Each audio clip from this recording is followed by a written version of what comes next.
Assalamualaikum warahmatullahi wabarakatuh. Perkenalkan nama saya Faiz Haidar dengan NIM 23001010232.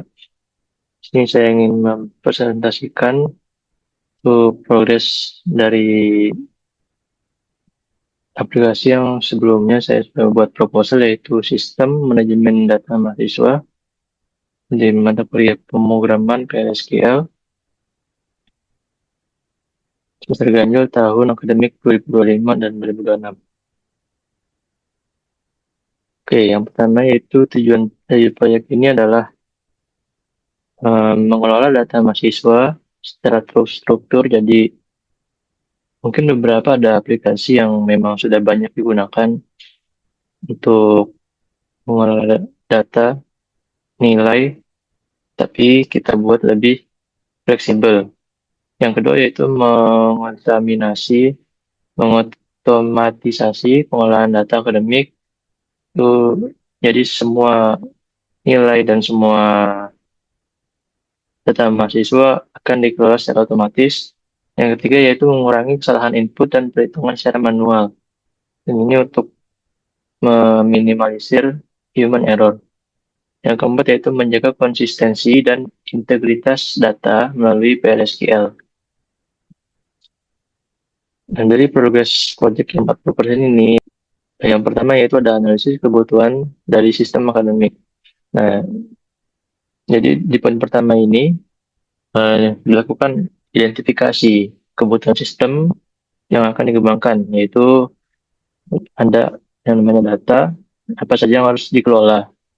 Pertama ada tiga tabel utama, yaitu data mahasiswa, data mata kuliah, dan data KRS. Lalu proses akademik yang terjadi, seperti pengambilan mata kuliah dan pencatatan data akademik, permasalahan pada sistem manual seperti duplikasi data dan kesalahan input hasil dari tahap ini merupakan gambaran kebutuhan sistem yang jelas sebagai dasar perancangan database. Yang poin kedua yaitu ada identifikasi entitas utama. Eh, Berdasarkan hasil yang dianalisis untuk kebutuhan, ditentukan entitas utama dalam sistem, yaitu mahasiswa sebagai entitas utama yang menyimpan data induk mahasiswa, lalu mata kuliah sebagai entitas yang menyimpan informasi mata kuliah yang tersedia, dan itu data KRS. Nah, untuk entitas relasi yang menghubungkan mahasiswa dengan mata kuliah. Dan identifikasi entitas ini penting untuk struktur database sesuai dengan proses akademik yang sebenarnya. Oke, yang paling ketiga ada perancangan struktur database. Nah, pada tahap ini dilakukan perancangan struktur database yang meliputi penentuan nama dan kolom, lalu ada penentuan tipe data yang sesuai, lalu penerapan primary key dan atribut pendukung, serta perancangan yang dilakukan untuk memperhatikan sistem normalisasi agar data tersimpan secara efisien dan tidak redundan. Nah, nanti gambarnya ada di slide berikutnya. Oke, yang keempat ada penyusunan proposal sebagai tugas pertama. Eh, Sesuai dengan proposal project yang disusun sebagai dokumen perancangan yang berisi ada latar belakang dan tujuan dari pengembangan sistem, lalu ada tinjauan pustaka terkait sistem informasi akademik, lalu ada metode pengembangan sistem, serta output dan target pencapaian. Yang poin kelima yaitu ada penentuan relasi antar tabel. Nah, pada tahap ini menentukan hubungan antar tabel dalam database, yaitu relasi antar tabel mahasiswa dan KRS, relasi antar tabel mahasiswa dan lalu ada penerapan variant key untuk menjaga integritas data, serta relasi ini memastikan data untuk saling terhubung dan dapat diproses dengan benar oleh sistem.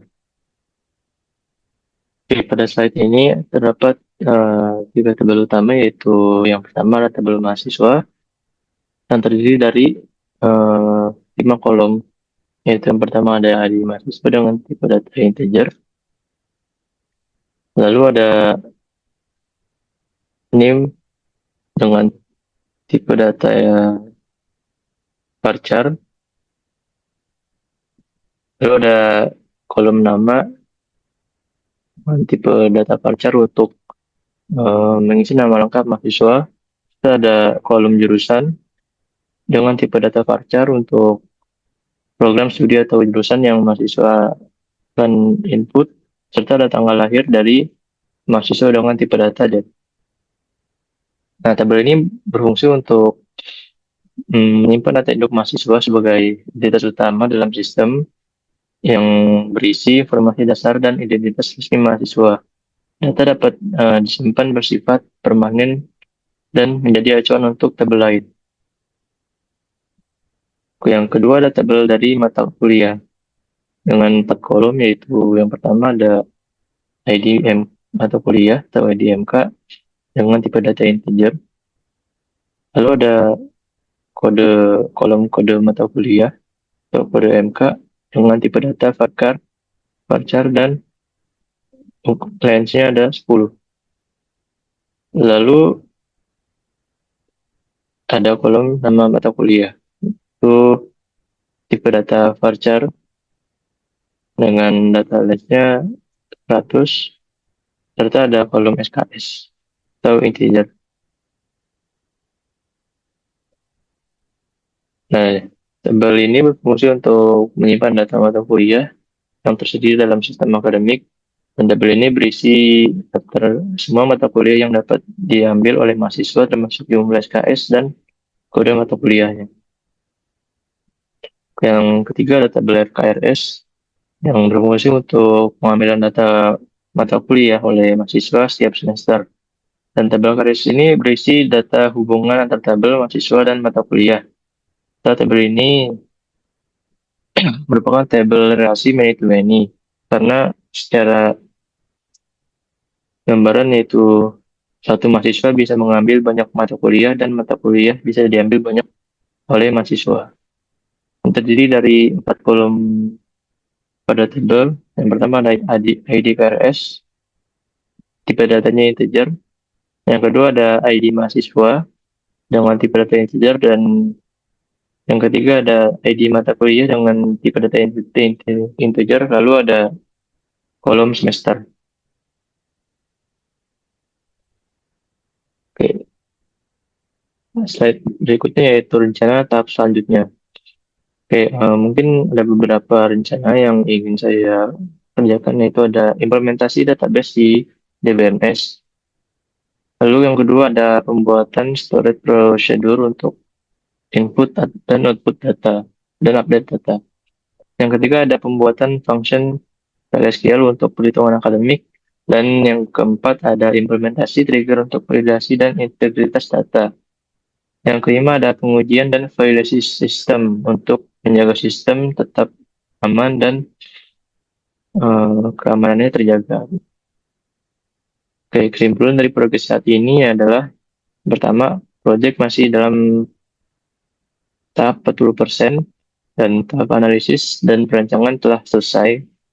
Struktur database siap, ada beberapa yang akan diimplementasikan, lalu ada proyek berjalan sesuai dengan rencana jadwal, dan mungkin ada beberapa yang kurang sesuai jadwal. Oke, mungkin sekian presentasi dari saya. Mohon maaf apabila ada kesalahan. Sekian dari saya. Wassalamualaikum warahmatullahi wabarakatuh.